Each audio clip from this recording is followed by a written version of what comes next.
এত এত রিভিউ এই আইসক্রিমটা সম্পর্কে, জায়ান্টসিয়ের এই পেস্তা কুলফি আইসক্রিমটা। তো সবাই অনেক রিভিউ দিচ্ছে, প্রশংসায় পঞ্চমুখ হচ্ছে। তো ভাবলাম কেন নয়, আমরাও একটু ট্রাই করি। তো নিয়ে আসলাম সেই কাঙ্ক্ষিত আইসক্রিমটি, দেখি এবার ট্রাই করে তার টেস্ট কতটা হতে পারে। তারপরে প্যাকেজিং অনেকটা এরকম।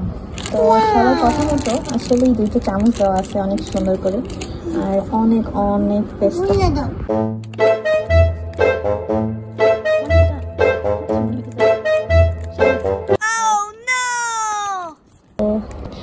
এটা রিভিউ দেওয়ার আগে আমি একটা জিনিস দেখাতে চাই। এইরকম যদি হয় তাহলে আমরা বাসায় নিয়ে এসে এত সুন্দর প্যাকেজিংয়ের পরেও যদি তার সেফটি এরকম হয় তাহলে আমরা কি করে খাবো।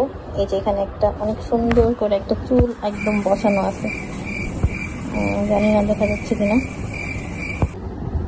তো সুন্দর জিনিসটার মধ্যে এই যে এখানে একটা চুল,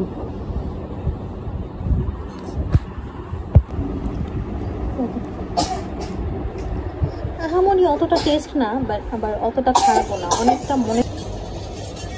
ঈদের টাইমে যেরকম শ্যামাই অথবা ফিরনি, বিশেষ করে ফিরনি অথবা পায়েস টায়েস খাই না, লুকটা লাইক ওই রকমই লাগতেছে আমার কাছে। তো সবার টেস্ট বানানো আসলে একরকম না। তো আমার কাছে আমার তেমন একটা কিছু লাগে নাই, জাস্ট মনে হচ্ছে একটা পায়েস অথবা ফিরনি এরকম কিছু খাইতেছি।